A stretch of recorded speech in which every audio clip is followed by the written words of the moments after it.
Енді подкаст түсіруге де тендер жарияланады. Біздің мемлекеттік органдар ұлттық құндылықтарды дәріптеудің заманауи әдісін ойлап тапты ма? Кел жайғасыңыз, кезекті қызық тендерді бірге талдайық. Айтпақшы, арнаға тіркелмеген болсаңыз, тіркеле салыңыз. Видеоны таратуды ұмытпаңыз. Ақшаң болса қалтаңда, қалтаңда да қалтаңда. ютубтан сұхбат, подкасттардың түрін көріп жүрміз. Бірақ оның артында мемлекеттік органдардың идеологиялық саясаты болуы мүмкін. Қараңыз, Алматы қаласының дін істер басқармасы қазақстандық қоғамның дәстүрлі және рухани құндылықтарын насихаттау тақырыбында подкасттар түсіруге қатысты тендер жариялаған. Бұған 37 миллион теңге кетпек. Техникалық сипаттамаға сәйкес 12 подкаст жасау жоспарланған. Бұл мақсатқа кемінде 40 шаршы метрлік студияның 3 нұсқасы, барлық қажетті құралдар, соның ішінде 3 камера, микрофон, кәсіби жарық жабдықталған болуы тиіс, және 5 техникалық маманды жалдау талап етіледі екен. Әрбір подкаст шығарылымының алдында жеткізуші ұзақтығы 1 минуттан 3 минутқа дейін кемінде 3 видеоролик дайындау керек.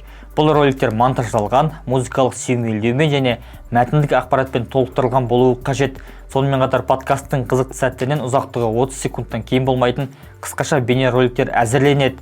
Барлық материалдарды әкімдік мақұлдауы қажет. Шақырылған қонақтар өздерінің әлеуметтік желілеріндегі парақшаларында подкастқа сілтеме жариялап, міндетті түрде дін істер басқармасын белгілеуі тиіс.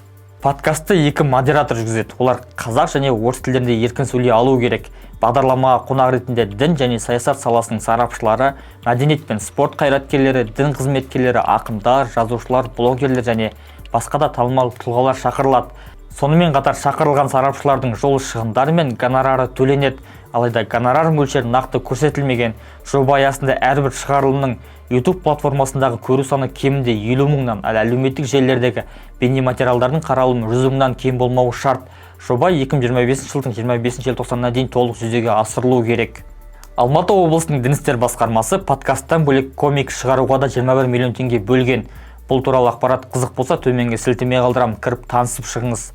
Халықтың ақшасына тендер арқылы идеологиялық подкаст түсіру дұрыс па? Ойыңызды пікірге жаза кетіңіз. Бюджеттен жұмсалатын шығындар мен күмәнді тендерлер туралы бізден оқыңыз.